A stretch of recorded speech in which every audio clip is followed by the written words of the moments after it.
যেটা করলে যে চেহারার যে মানে রুক্ষতা, এই রুক্ষতা যেন আর না থাকে, মানে সফটনেস কাজ করে। প্লাস হচ্ছে লোকজন দেখলেই ভাববে যে ওরে বাবা কি সুন্দর চেহারা, বা ওই রকম না, মানে অনেক সময় হয় না যে কালো মানুষ তারপরেও তার চেহারার একটা মাধুর্যতা কাজ করে, প্লাস স্কিনে কোনো স্পট থাকে না, বা কালো মানুষ দেখতেও ভাল লাগে। ঠিক আছে, আমিও তো এরকম কালো মানুষ, আমার একটু এরকম দেখতে পারলো দেখা যাক। এই যে মুখে ভাঁজ পড়ে গেছে বা চামড়ায় ভাঁজ পড়ে গেছে, মানে গড়াইয়ের অর্ধেক বয়স পার করে ফেলতেছি, তারপর হচ্ছে মুখে ভাঁজ পড়ে যাচ্ছে, এটা আসলে মানানসই না। 8-10 বছর পরে মুখে ভাঁজ আসুক, এখনই কেন মুখে ভাঁজ আসা লাগবে? আর চুলের যে বিষয়টা, আশা করতেছি 2025 সালে চুল আর কাটবো না, 2025 সালে চুলগুলা রেখে দিব। আর সামনে যেহেতু শীতকাল, অবশ্যই ক্যাপ ইউজ করব, প্রবলেম হবে না। তো চুলগুলা রেখে দেওয়ার চিন্তা ভাবনা করছি। প্লাস যে টোকায়রা কিছু কালার করে না, এক সাইডে একটু টি কালার করলাম, এক সাইডে হলুদ কালার করলাম, এক সাইডে গোল্ডেন কালার করলাম, ঠিক আছে, একটু কালার মালার করে ঘুরলাম। একটা কি কালার কয়, ব্লু কালারের একটা চশমা থাকলো, সেটা পরে একটু বাজার ঘাট দিয়ে হাঁটলাম, কেমন হবে ভাই? চাচ্ছি এরকম কিছু হোক, না হওয়ার কিছু নাই। আপনি যেটাতে স্যাটিসফাই সেটাই করবেন। মানে কে কি বলল, কে কি না বলল, এত কিছুর যাচাই বাছাই করার দরকার নাই। আমার কাছে পার্সোনালি আমার কাছে এইটাই মনে হয়। আমি এই যে আজকে সারাদিন কিছু খাই নাই, বা কি বলবো, এ বিষয়ে বাদ দি ভাই। সারাদিন যদি আপনি না খেয়ে থাকেন, কেউ কি খোঁজ খবর নিছে? তো আপনি আপনার পার্সোনালিটি বা আপনি আপনার লাইফটা যেভাবে এনজয় করতে চান সেভাবে এনজয় করতে পারেন।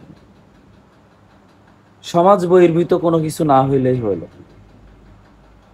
সমাজ যেটাকে মানবে না, বা সমাজে যেটা অবৈধ, অবৈধ কোনো কিছু না হইলে হইলো।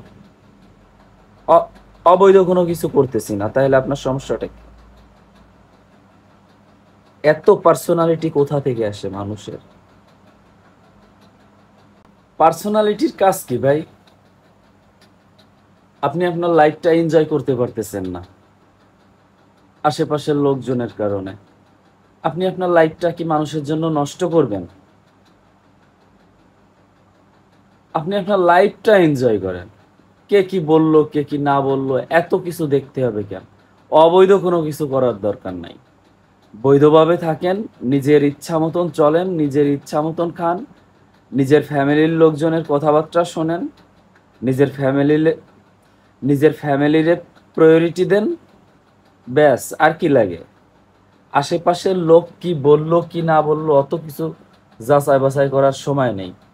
আজকে সারাদিন না খাওয়া বা জ্বর হইছে, সারাদিন কোনো কিছু খাইতে পারি নাই, কেউ তো ভাই এক বোতল জুস আর দুটো কেক তো এনে দিয়ে যায় নাই আমার, যে ভাই আশিক তুই ভাত খাইতে পারিস নাই, তুই জুস টুক খা। কেউ মারে না, ঠিক আছে। নীতি কথা সবাই শোনায়, তাই নীতি কথা শোনার সময় নাই। একদিন দোকান না খুললে, 500 টাকা ইনকাম দোকান থেকে না করতে পারলে, পরের দিন হাট থেকে 1 কেজি মাছ আসবে না, আর ওই চাইল্ড ডালও বাসায় আসবে না। নীতি কথা শোনার কোনো সময় নাই, ঠিক আছে। কেউ নীতি কথা শোনাইতে আসবেন না। ভালো না লাগলে টোটাল এড়াই চলবেন।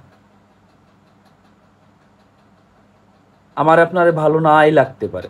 বর্তমান দেশে বহু মানুষ আছে যে ছেলে খুবই ভালো, ভালো ছেলে, জীবনে কোনোদিন খারাপ কোনো কাজ করে নাই, তারপরে মানুষ তার চোখে দেখতে পারে না। আশেপাশে খেয়াল করে দেখেন যে আপনার অমুক ছেলেরে ভালো লাগে না, কিন্তু ওই ছেলে কোনোদিন আপনার কোনো ক্ষতি করেনি, কিন্তু আপনার তারে ভালো লাগে না, ভালো না লাগতে পারে, তারে এড়াই চলেন। তা আমারে আপনার যদি ভালো না লাগে, আপনি আমার এড়াই চলেন। কারোর সাথে কোনো দ্বন্দ্বে যাইতে চাই না, সুন্দরভাবে একটা ব্যবসা বাণিজ্য করতেছি। সবাই দোয়া করবেন, সাপোর্ট করবেন, সবাই দোকানে আসবেন, লাচ্ছি খাবেন, ফালুদা খাবেন, কোল্ড কফি খাবেন, বিল দিবেন। 50 টাকা হোক, 100 টাকা হোক, আমার লাভ হবে। সেই লাভের টাকায় আমি আমার সংসার চালাবো। সবার সাথে আমার সুসম্পর্ক থাকুক। আমি চাই না কখনো কারোর সাথে কখনো মানে মুখ কালা করে কথা বলতে। কেউ আমাকে যদি বাজে ধরনের কোনো কথাবার্তা বলে, তারপরেও আমি চুপচাপ করে থাকি। আমি আসলে ওই ধরনের ছেলে না যে কেউ আমার একটা বাজে কথা বলতেছে আর সেটা আমি চুপচাপ করে শুনতেছি। কিন্তু এই ব্যবসা বাণিজ্যের ভিতরে যে যে কেউ যদি বাজে কথা বলে, তারে আমি কোনো কথা বলি না, চুপচাপ করে মাথা নিচু করে কথাগুলো শুনি। ভাই, বিষয়টা খুবই মানে কষ্টদায়ক, তারপরেও আমি শুনি যে না, আমি একটা ব্যবসা বাণিজ্য করতেছি, আল্লাহ দিলে ভালো একটা পজিশনে যাচ্ছি। তো সবাই সাপোর্ট করবেন ভাই, ছোট ভাই হিসেবে। আর ভুল ত্রুটি হইতে পারে, যেহেতু আমি একটু মানে হুটহাট রাগ হয়ে যায়, এগুলো একটু মানায় নিয়েন, আমাকে একটু সাপোর্ট করবেন। আপনারা সবাই আসবেন দোকানে, অন্তত 1 কাপ কফি খাবেন, ভাল লাগবে, ঠিক আছে, আড্ডা দিবেন। আর কফি না খান, আসবেন, ঘুরে যাবেন, এটাও ভালো লাগবে, বুঝছেন। কিন্তু কেউ বাজে মেন্টালিটি করবেন না ভাই, ব্যাড রিভিউ করবেন না। ব্যাড রিভিউ, খাবারের ব্যাড রিভিউ করবেন, খাবার ভালো না লাগলে অবশ্যই বলবেন যে ভাই খাবারে এইটা হয় নাই, ওইটা হয় নাই, মানবো, সমস্যা নাই। কারণ আপনি খাবারের ব্যাড রিভিউ ধরবেন, সেটার গুড সাইড গুলা নিয়ে আসার দায়িত্ব আমাদের, ঠিক আছে। তো সবাই ভালো থাকবেন, পাশে থাকবেন। আর আমার আমার উপরে রাগ খুব রাখার দরকার নেই কারণ, আমারে ক্ষমার দৃষ্টিতে দেখবেন যে যে বোঝেনি তো, আমি তো একটু ব্যতিক্রম, ঠিক আছে।